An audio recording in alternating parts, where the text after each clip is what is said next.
More Americans are watching their weight. Many are on reduced fat diets, yet the demands of everyday life prevent most of us from strictly keeping to our weight management goals, especially when it comes to fatty foods we sometimes consume.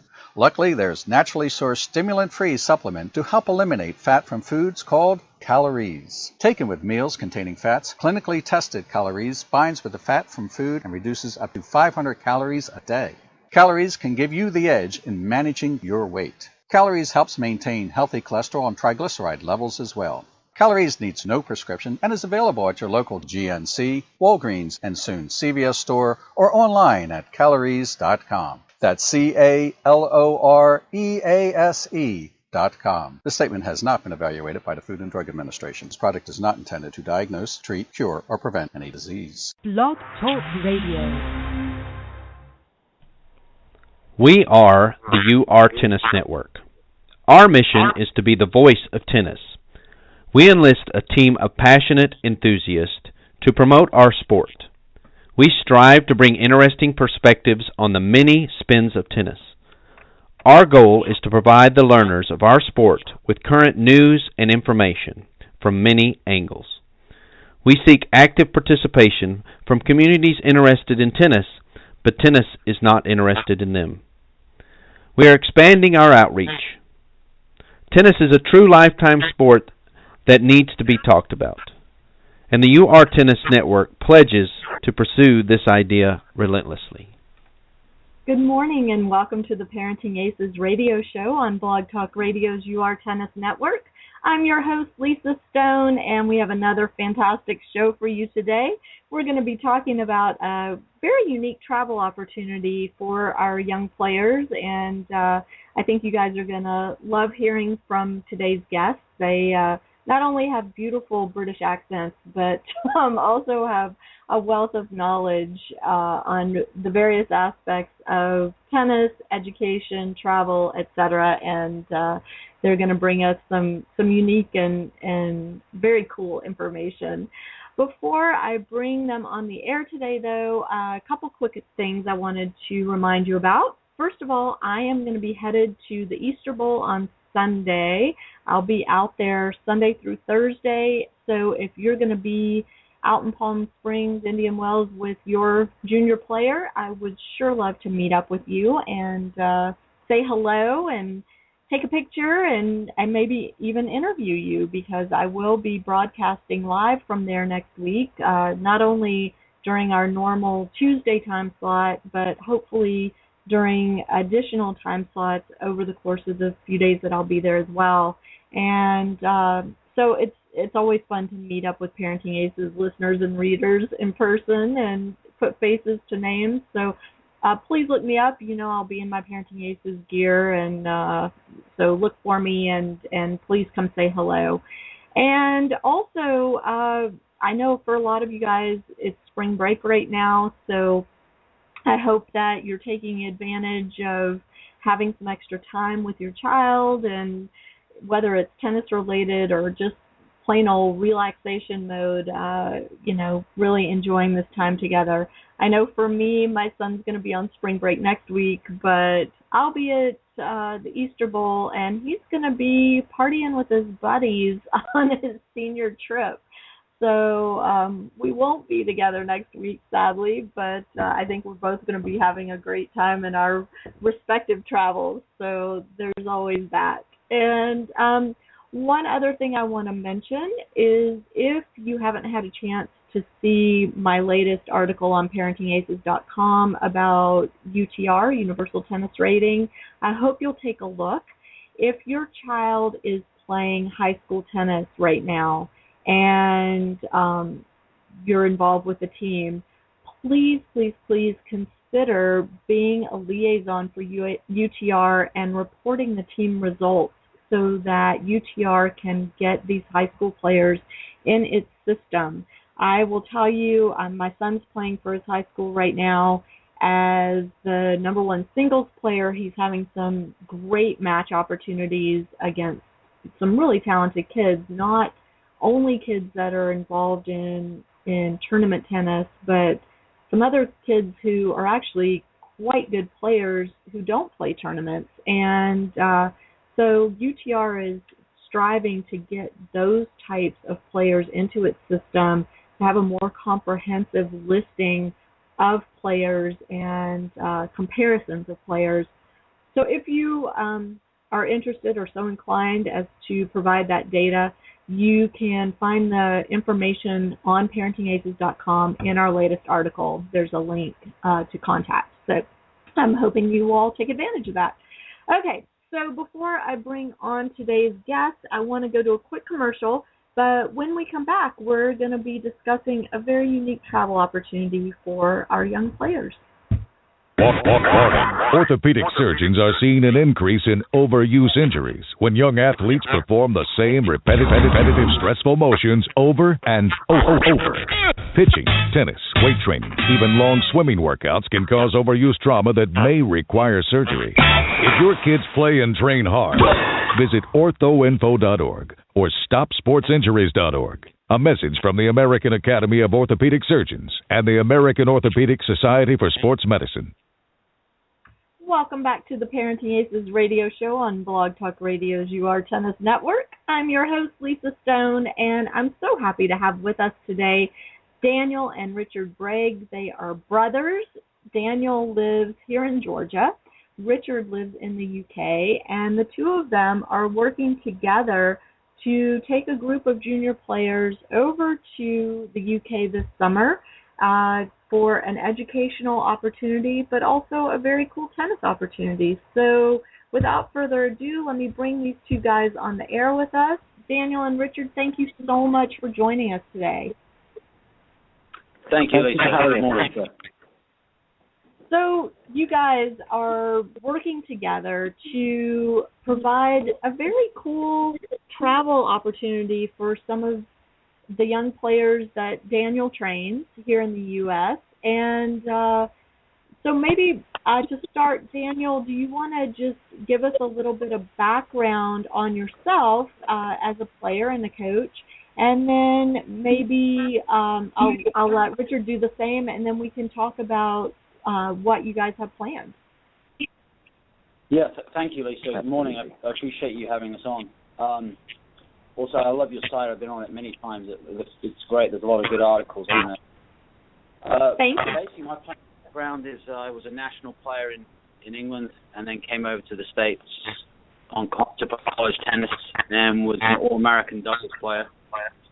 And the last 17 years I've been living in St. Mary's, Georgia. I'm an elementary PE teacher, and for 15 of those years, I was a assistant high school coach.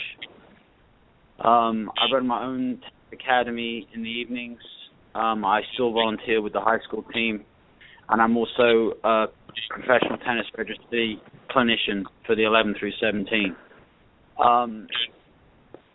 The main focus has always been to develop tennis in a rural area and try to give opportunity to kids that otherwise would not have the opportunity to play tennis. And my brother and I, about 3 years ago, I would go over there in the summers and help him with the PE portion of his school. We just started thinking about, well, wouldn't it be cool if we could bring kids over to the UK and have a cultural experience as well as a tennis experience? And so, this year we kind of decided this is what we're going to try to do. Fantastic. So this is kind of like... That's fantastic. Sorry, go ahead, Lisa. So, Richard, tell us a little bit about Key College and how you got started with that and what you're hoping to accomplish this summer with Daniel. Yeah, absolutely. Well, hi again. Hi, Lisa. Thank you very much for having us. Key College. Basically, Key College is something that I started off in 1999. I come from a tennis background, but actually it's actually a language school in essence. And until recently, and we still are, we're a very successful language school that runs out of one of the top independent schools in the UK called Oakham School. And as Danny said, he's been over the last sort of 3-4 years to help out. And we just thought that it would be an amazing opportunity to get some synergy going between us because we have the educational skills and we have the background and we have an amazing venue and a school which is already very successful and has lots of very positive experiences and very, very, how can I put this?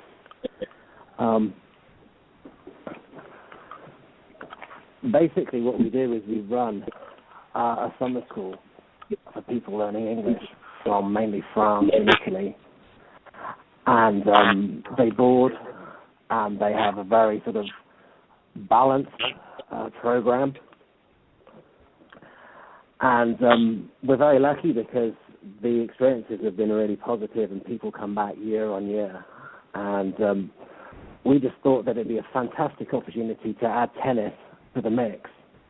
And Danny and I sat down and we thought that it would be amazing to have some young Americans across who'd be able to mix with our foreign students, and also the opportunity for them to meet local players in our community and our area too.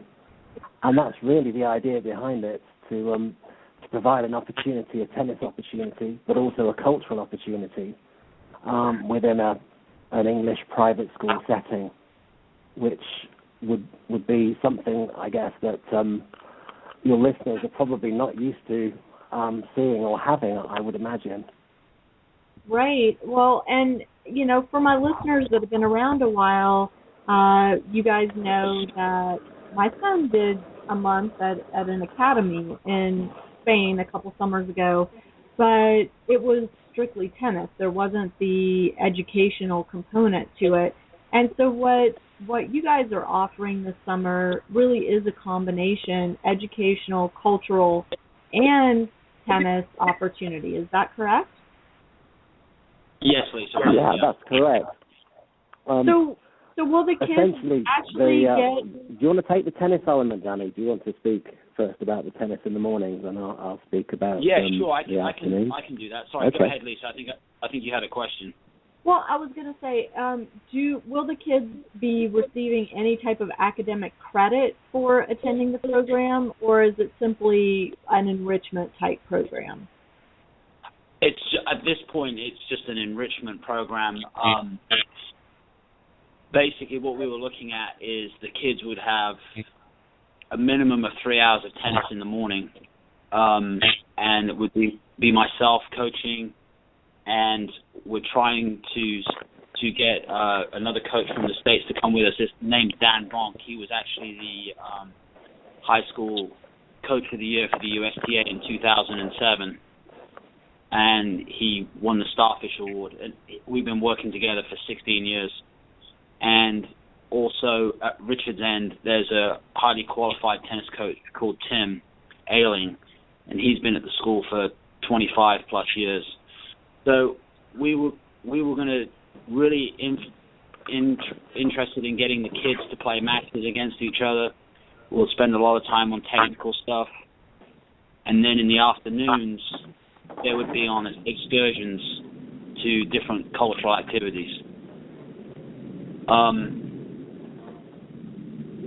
I just thought, as a high school coach myself, I look at as an educator, I was interested in having tennis, but everything, because really tennis, like you said before, is a lifetime sport, but it teaches them, friendships, it teaches them teamwork, it teaches them how to give back to the community.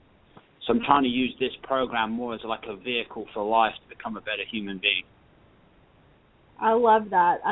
And so for this year, what age group are you looking to take over with you? We're looking for kids between the ages of 12 and 18. Okay, and the trip is... I'm sorry? The trip. What are the dates of the trip? The trips are from July 13th through the 23rd. Obviously, we'd have to get there the day before, and we'd probably leave the 23rd in the afternoon sometime. So it's roughly around 2 weeks.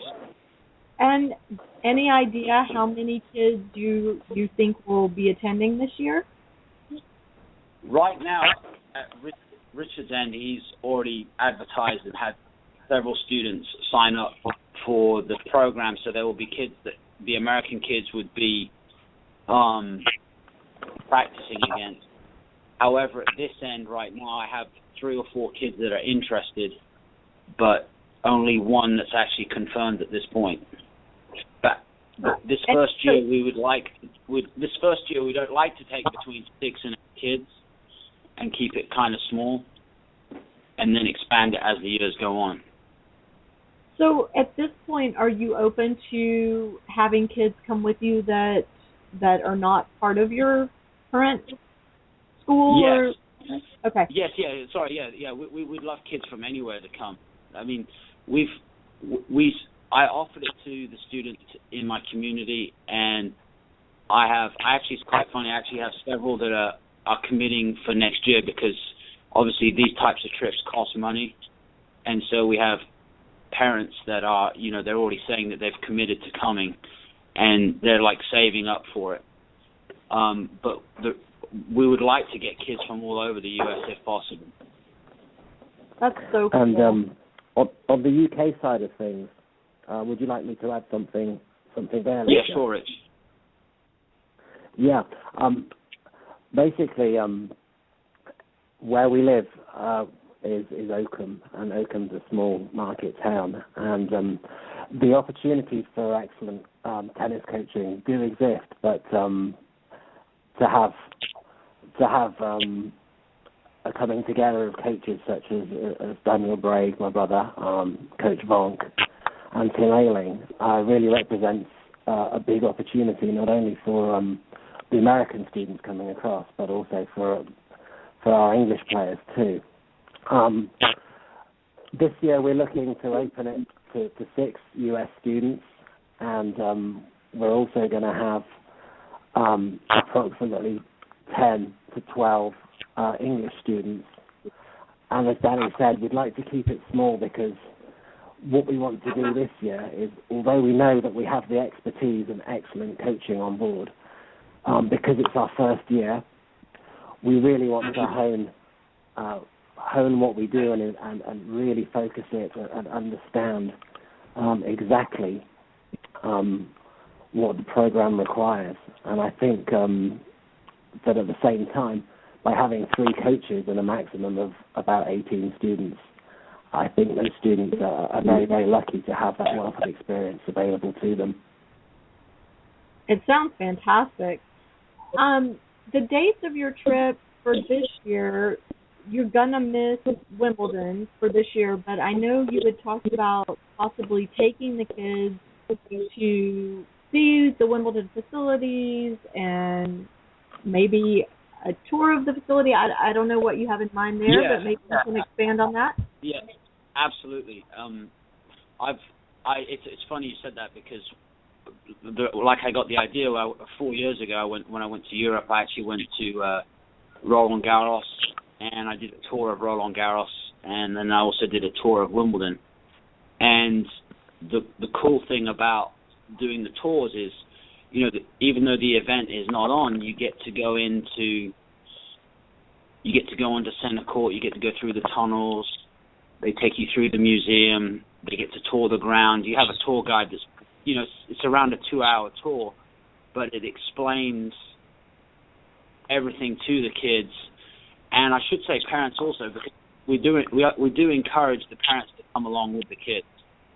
So they would get that opportunity.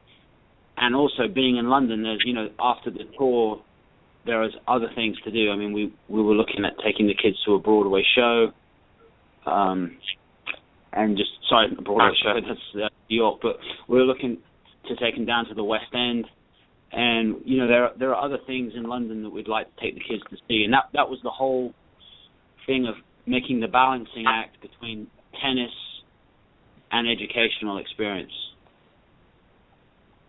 I have to say, all 3 of my kids, luckily, have had the opportunity to travel internationally, and, most of the time it's been a combination of educational and cultural experiences, and the value of that, I mean, it's just incredible. And one of my husband's and my philosophies has always been that, the world's only continuing to get smaller. And so the more our young teenagers, our young adults can understand different cultures and see the reality that kids are kids, regardless of where they grow up, that it prepares them for life in the world. And it's an incredible gift to give our kids, if we're in a situation where we can do that. So I love that you guys are organizing something that provides this opportunity for these kids to go and kind of push outside their comfort zone a little bit. Going to England, at least they won't have the language barrier, although I spent a semester in England in college, and I have to say that I struggled understanding. I was in school in Worcester, and the accents were very heavy. So I had to learn a whole new language, even as a native English speaker. So, but I just think this is such a gift. And maybe, Daniel, if you could talk a little bit more about the specifics of the tennis training that these kids will get. Will they be playing tournaments? Will they be doing drills? Will they have an opportunity to play on the grass courts, maybe? And what do you have in mind for them at this point? As far as the tennis, what I had planned is that each day would be a different focus, and we would go over technical, tactical, specific footwork patterns. I was even looking at having classroom opportunities to understand the kinetics of tennis, shot selection, how to deal with pressure. So it would be, we'd have goal sections where they would learn how to write goals along short-term goals. They would play matches against local kids, and basically we would adapt it to the level of the child that comes, because I think that's also very important as a coach, is that you adapt your program based on what the student's goals and needs are. So it would be from the highest level to the lowest level. I mean, whatever the kid's level are is what we would adapt it to. And I have an extensive amount of experience with that. I trained a kid that won a national championship, and then I've also trained kids that all they want to do is play on the high school team, and so, or even just be part of a team. So the tennis part would be based on the student's needs. Gotcha. And, I've written a lot and talked quite a lot on the show about Tennis Europe and the junior competitive structure there, and how different it is than what we have available to us here in the States. Will the kids have an opportunity to play a tournament, do you think, or it's too short a time? Not this year they wouldn't, but that is something we were looking at long term, was that they would be able to come over and then train and then play a tournament. Whereas this year we're looking at more of, they would come and they would play kids at local matches against kids, like how they do in I don't know if you've played in Europe, but they have more like club tennis. Right. So you're playing matches against clubs, whereas here in the U.S. it's always a lot more formal in this. I don't know if the word formal is right, but more that you play tournaments or you're on a league, whereas there it's like more one club plays against another club. Yeah, so this year I'm actually looking into the possibility of, obviously once we have our numbers firm and we know who's coming, I'm going to look into getting students and players from local clubs, if at all possible, to play against our American students, because I think that would be a good thing, because not only are you getting the tennis, but I think the students would also see what an English club is like, and it gives you also an insight into how tennis is played in the UK, because I understand that in the US you tend to have I think, forgive me if I'm wrong and correct me if I am, you tend to have sort of larger country clubs, whereas in the UK, each sort of little village has a club, or each town has a club, and it's quite small and it's quite community based. I don't know if that differs from what you have in the US. I mean, it depends on what part of the U.S. you're in, actually. So, I think we have it's much more individual here, unless the child is playing for his or her school or playing as part of a league. But in terms of individual competition, we don't have anything like the club system in the UK and in Europe. I mean, that system is so, amazing and provides such opportunities for the players. I wish we had something similar here, but we don't, sadly. One thing I was going to point out is that, that by having the American kids have the chance to play against the UK students this summer, what a cool gift to give all of these kids, because with social media now, the opportunity for them to stay in touch and really hone those relationships is right at their fingertips, literally. I'm glad you said that, Lisa, because that was one of the long-term goals too, was to eventually even have kids that they met come over here, because we run a summer program here in town for high school students and middle schoolers. And it would be neat to have kids from different parts of the world come over to our high school camps. I mean, we run intense camps. I mean, they're 40 hours a week. And then we run local tournaments. Like I run local tournaments, kids would have competition as well. So that was one of the things we were looking at, is trying to build a bridge between both parts of the world and bring everybody together for tennis and social activities as well. That's fantastic. Yeah. Richard, can you touch on some of the specifics of the school in terms of accommodations, where the kids will be eating, what social opportunities will be there for them, and those types of issues? Yeah, sure. With regards to where they'll be staying in a town called Oakham, which is what we call a small market town, approximate population of about 10,000. It's a very well-to-do, relaxed sort of atmosphere that pervades the town. It's beautiful, actually. It's quite green with a park in its centre. It has churches, a market square. The old centre has cobbles and so on and so forth. So it's very quaint. The school itself, which isn't very normal for an independent school. Quite often, an independent school would be in a village or just outside of a town. But we're very lucky in that the campus of Oakham School is actually part of Oakham itself, part of the town. So for us to walk, or for the students to walk to the centre, is literally 2 or 3 minutes. So that's fantastic. The accommodation is what we call a boarding house. Do you know what a boarding house is? I'm guessing like a dorm?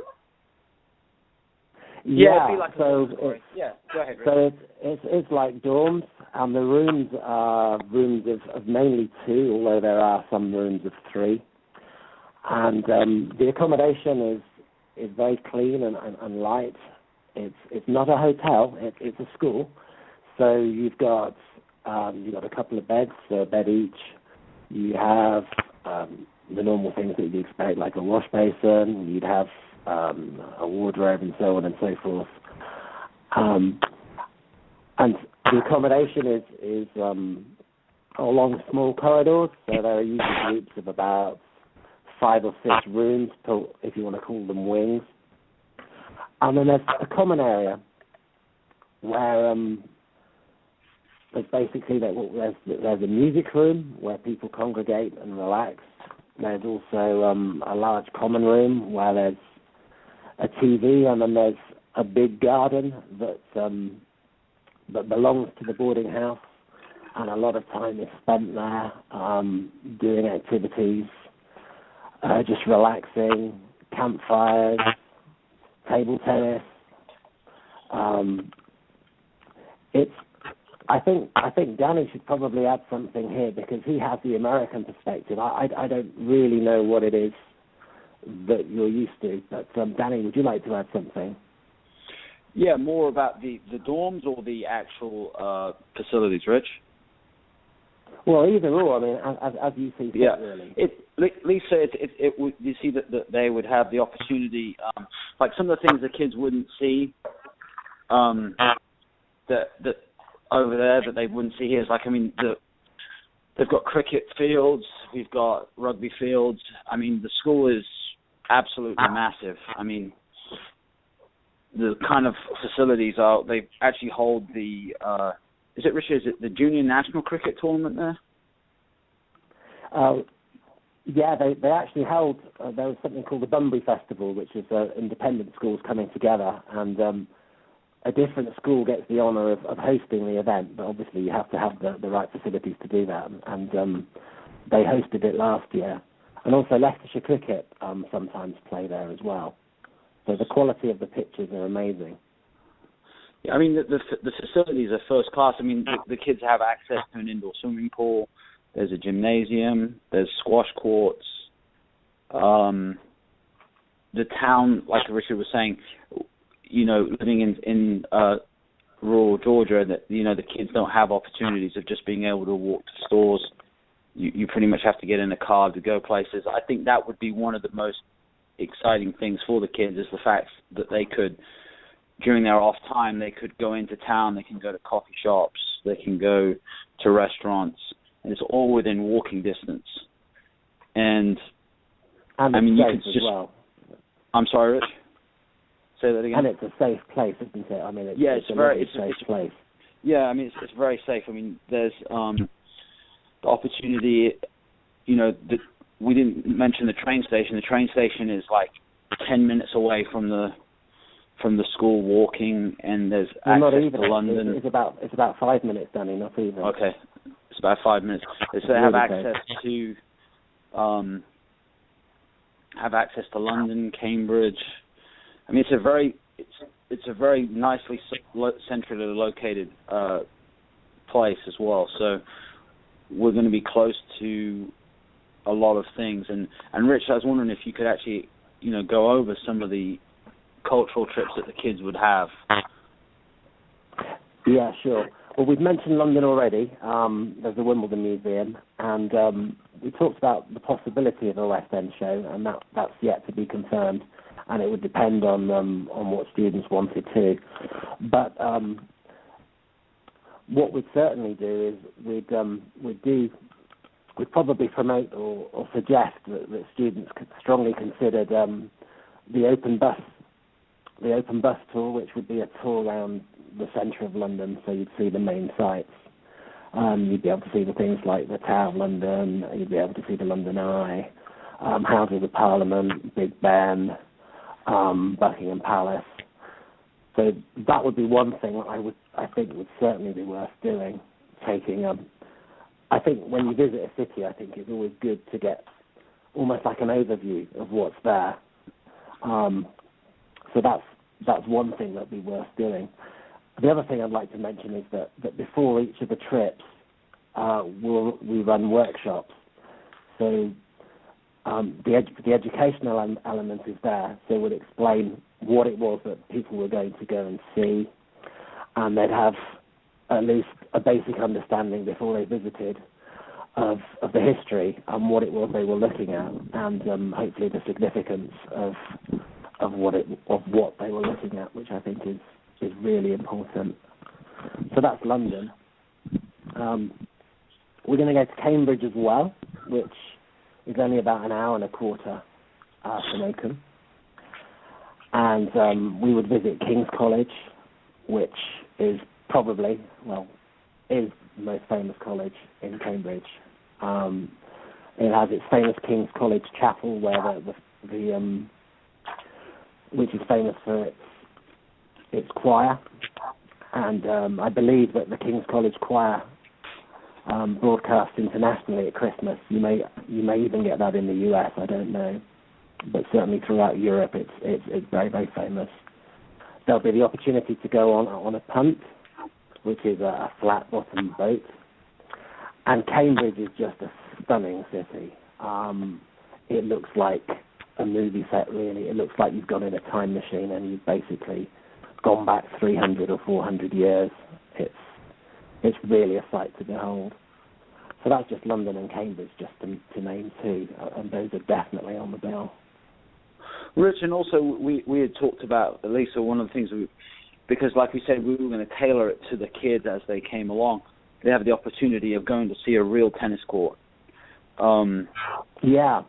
So they would have that chance of seeing how the game was actually originally, played.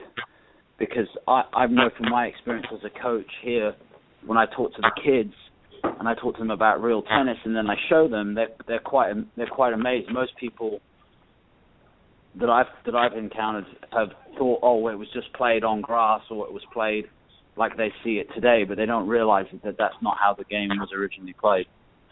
So that's quite an amazing experience itself, and just to see the scoring system and the different types of equipment they use, it's kind of neat, because they come out and they play with the old uniforms and the long pants and the old wooden rackets and the balls, just like they did in the old days. So I think that's different, isn't it? I love that. I hope you guys are going to be taking lots of pictures. Yeah, we are. I always do. Yeah, we are. Can I? The other thing I thought I'd mention there, Danny, is sorry, go ahead. I was going to say, can I ask a favor? And if you identify one of the students that would be interested in writing up a little article for Parenting Aces about the experience, I sure would love to publish that. That would be the least we could do, absolutely. I think it would be very cool. That's a great idea. Yeah, and we'll put together a little photo slideshow with it, and especially I'm intrigued now about this original tennis court and the old equipment and the clothing. I'm seeing pictures in my head right now. It sounds amazing. Have you ever been to one? No. I've only seen photos. So it's a pretty it's quite a unique experience. I mean, just seeing pictures and things doesn't do it justice. I mean, I went a few years ago to watch a game, and it was actually quite confusing, but it was really an interesting experience to see how far the game has come. Another thing that might be of interest is at our school they also play a game called Fives. I don't know if you've heard of Fives before. I've heard Have you heard of Fives? I have no idea what it is. Okay, well, I'm not an expert. I mean, I've seen it played briefly, but it's basically, as I understand, it's one of the precursors of tennis. You know how tennis used to be played with the palm, and how tennis used to be played primarily in monasteries and on the sides of cathedrals, and as a result, the shape of the building, the shape of the cathedral has like a characteristic sort of buttress. And what we have in our school is a couple of fives courts, and they look like squash courts, but there's not four straight walls. They're actually like I've seen sort of walls that look like the sides of the cathedral actually built in, and you have to play against the flat walls, but also the walls that look like the buttresses too, and that they feature, they're part of the game. And if there was interest, and I think there probably would be, one of the masters that coaches this, he said that he would be prepared to come in and to talk to our students and to explain how it was played, and actually get them to have a go as well, which I think would be quite a neat experience. Definitely. I think that sounds amazing. Yeah, it's really at least I've lived in the States for 21 years now, and every summer I go back, it's just a completely. I always come back with wealth of new knowledge, and I find it very interesting, and it helps when I'm developing tennis programs with the kids, because I get to meet a bunch of different tennis players as well. So it's really a cool experience. And like Richard said, I mean, I remember seeing those courts now, Rich. They're on the way to the swimming pool, right? That's right. Yeah, they're on the left. That's it. Yeah. Okay. But I think that'd be really interesting for the kids to see. I think it'd be brilliant, and to play it as well would be something that it'd be an opportunity that wouldn't arise every day. I imagine. Absolutely. No, I think it sounds fantastic. Again, any type of cultural exchange can only benefit all of us. The more comfortable our children are being in different parts of the world and being around different cultures and people from different backgrounds, it just makes them better human beings, and I think makes the world a better place to live in. So I'm all for it, and I would absolutely be thrilled if one or more of your students would be interested in writing up their experience. I think it would be a cool thing to share on Parenting Aces. I think that's great. And the other thing is, traveling is, as you mentioned before. I mean, my ears pricked up when you mentioned traveling before. And the weird thing is, although our two countries share a common history and share a common language, it's really interesting that when you do actually visit one of the two countries, you think that just because you have the same language, you have the same culture, and actually there are so many little differences, and I think that's fascinating. And I think you mentioned about us living in a global community, and how important it is just not for us to live within our own little community and think that our values are the only values that are there, and then to go to other countries and just to see how things are actually done differently. And quite often, when we see things done differently, we even come back with new ideas for ourselves, and we learn to be eclectic, and as you say, we learn to grow as people and to become more tolerant. And I think in this day and age, it couldn't be more relevant. Absolutely agree. And, this is yet one more thing that tennis offers to our children. And I write a lot about the gifts of tennis, and, I've written a gajillion articles about what tennis can give our kids other than, this athletic gift. And this is just a clear example of bringing kids together from different parts of the world who share an interest in a sport, and using that interest as a jumping off point to explore all kinds of other things, whether it's other athletic opportunities, educational opportunities, cultural opportunities, or just hanging out and playing Xbox together, frankly. There's benefit to be had. Yeah. And, so I'm thrilled to know that there are people out there like you two that are looking to bridge the gap between kids in different countries and using tennis as kind of that common factor to start the process. Yeah, I think as a coach, I mean that's our main goal. I mean the majority of children are not going to go off and be professional tennis players, and so tennis is the kids. I look at it as the kids go to school and take a subject. Tennis is obviously a fun activity, but it's like another subject in itself, because it's just a vehicle to creating an athlete to be a better person, and that's our main focus of the program. And also as a teacher, I mean that's just what we try to do. And when I talked to Richard, and I also talked to Coach Vonk about this, that was what we were we're planning on doing is how can we, again, make the kids more educated and better tennis players at the same time. Daniel, I think it's enriching. Go ahead, Richard. Sorry, I cut you off there by accident. No, go ahead, Richard. Yeah, I was going to say that I think, the whole experience is enriching, going to another country, sharing tennis having tennis as your commonality. But then when you meet people from other cultures and you come together, well, the hope is that friendships will be fostered and that people will stay in contact, and hopefully friendships will be forged that will continue in years to come, and those friendships can only but benefit both parties.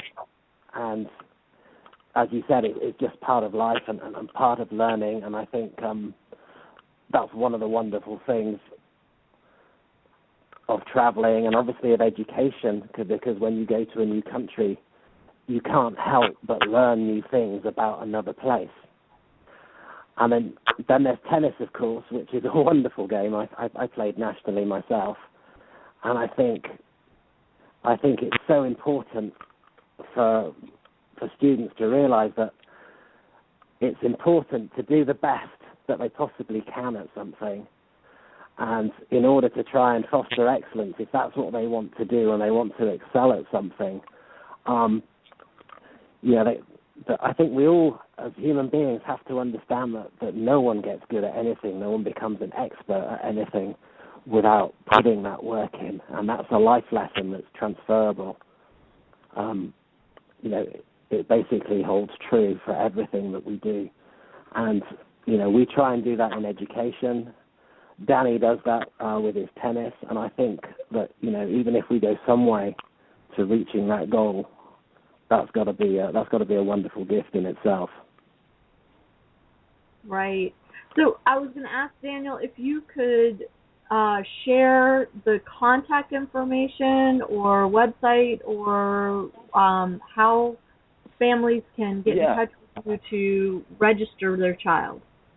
Yeah, my phone number is. So I say the phone number. I don't mind saying it, but so it's 912-674-0970, and I am based in St. Mary's, Georgia. And my email is dbreag, BREAG, tennis @tds.net. And Rich, if you could give the website that they could go to look at the college as well. Yeah, sure. The website address is www.key, spelled Key, college.com.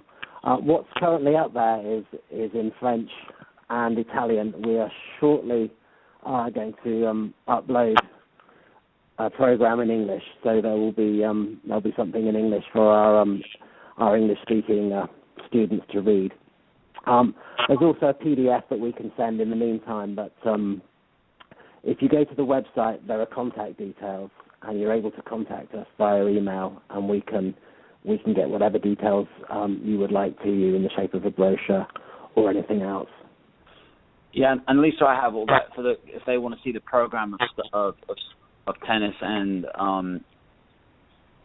the excursions that the kids would take. I have all that on file as well that I can send out to parents. And I don't know if you could even put that on your website.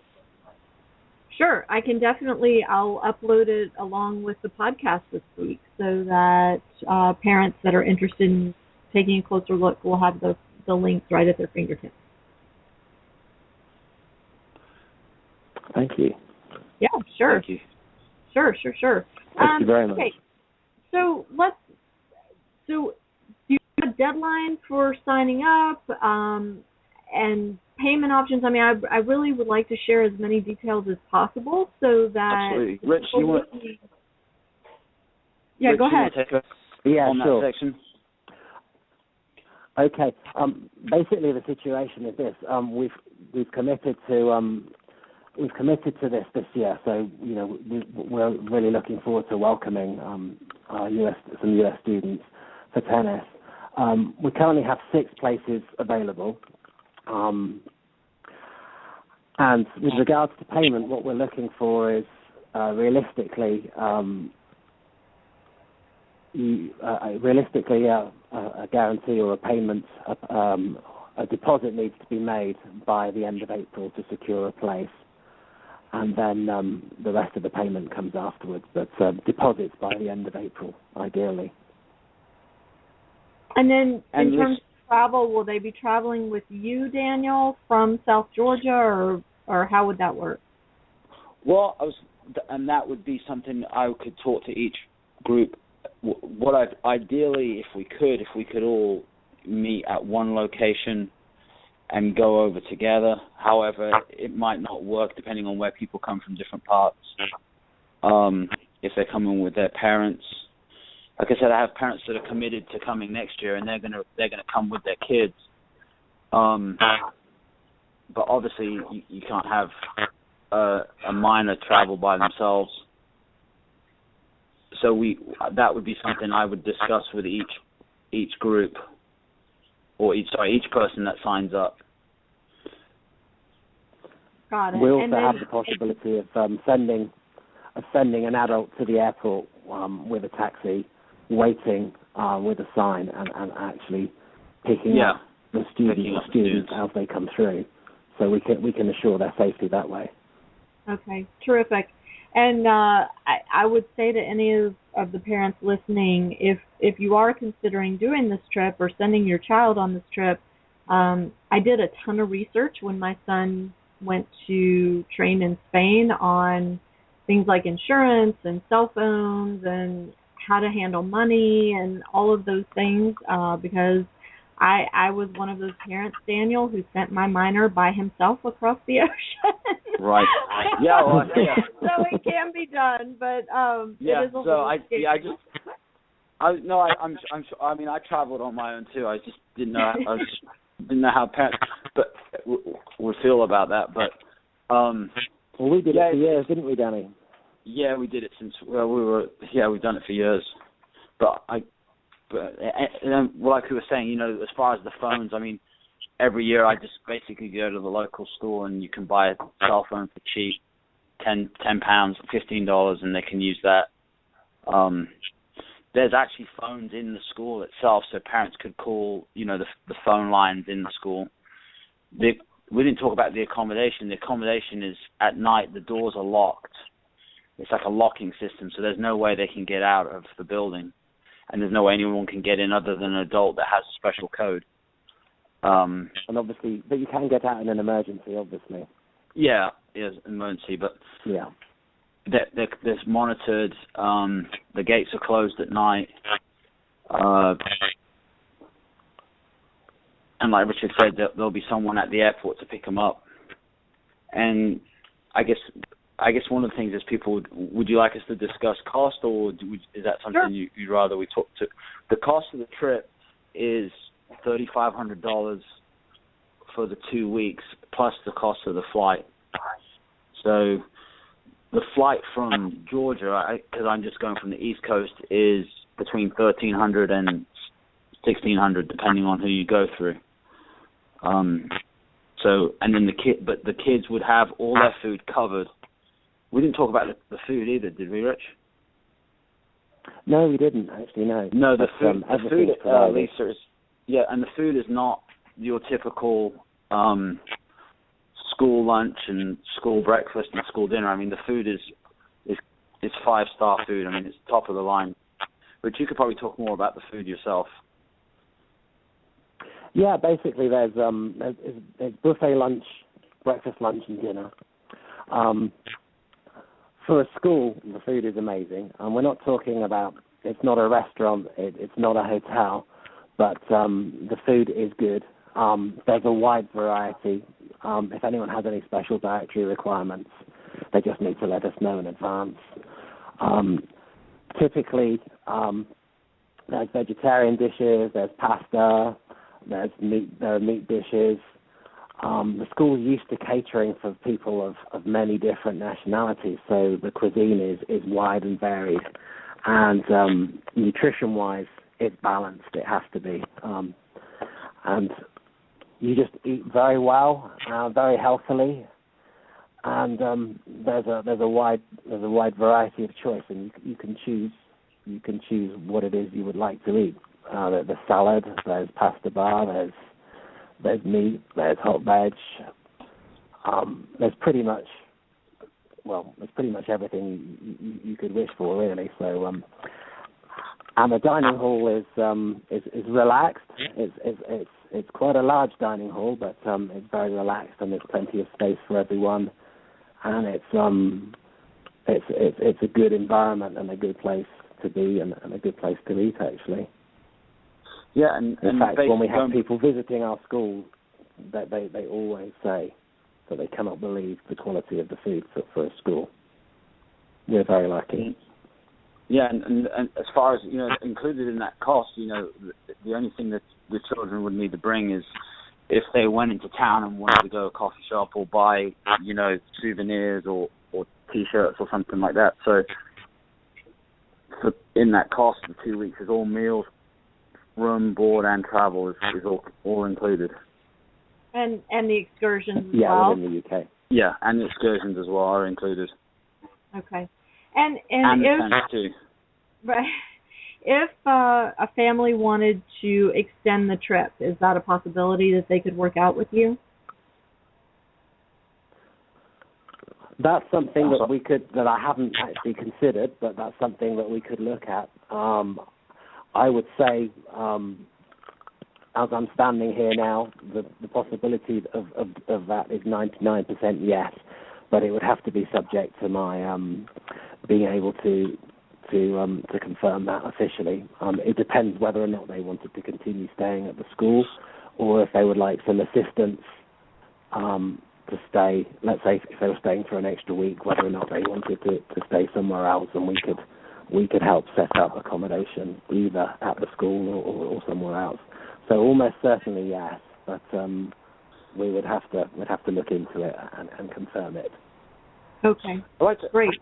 Sorry, can I add one thing too? One thing we didn't talk about is, let's say in the afternoons, we have different sports sections, and myself and another PE teacher, we would be offering other sporting activities. So they would learn different sports as well. So it wouldn't, they would have opportunities if they wished to be learning the sport of cricket or rugby or something of that nature. I guess rounders as well might be interesting. Rounders, yeah. So there's fives. Yeah, so there were just many other opportunities that the kids would learn as well. So they're learning new games. And I want to just clarify. And the other thing that we didn't mention, actually. Richard, one second. No, 1 second. I was just going to clarify. Is the trip is open to boys and girls, or are you just looking to take boys? No, it's open to boys and girls. Yeah. No, it's mixed. Yeah. Okay, Richard, I'm sorry. Go ahead. Yeah, just to pick up on your point there, boys and girls are accommodated separately. There's a separate boys corridor and a separate girls corridor, and there'll be an adult on each corridor to make sure that students can refer to, just to make sure everything's okay. I've actually forgotten the point that I was going to make beforehand, but because I just picked up on what you said. But yeah. Yeah. I feel that feeling. I'm sorry. Yes, actually, there was one thing I wanted to pick up on. Lisa, earlier on, you mentioned, the possibility of tournaments and how this year, with the 2 weeks, we weren't going to be able to make that happen. Tournaments, we might get matches between students from the local clubs. However, looking into the future, I think realistically, it might be an idea for the future, and this is just an idea for the future, that the 2 weeks are spent at the school, but the third, we could actually add in the future a third week, which actually could be a tournament week, which might be an interesting thing for the future. What do you think, Daniel? No, I think it's an absolutely brilliant idea, and that would that would be a definite. I think you need the 2 weeks to acclimatise, don't you, really, first? And then sort of the third week sort of striking out, that might be a nice addition, and that could be something that we look to in the future. Fantastic.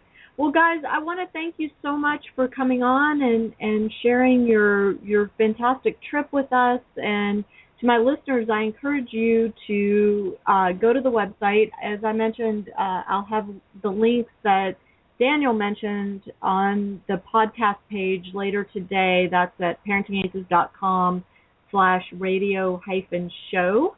And you'll be able to listen to the podcast as well as click on the links, the PDF and the other information. And best of luck to you guys. And I'm serious about having one or more of the kids their experience for publication. So I hope you'll take me up on that one. That's a great idea. And thank you so much for having us. Have a great week, everybody, and hope to see you all at the Easter Bowl next week. Until then, hope you have a great week on the court. Take care. Thank you, Lisa. Thank you. Bye-bye.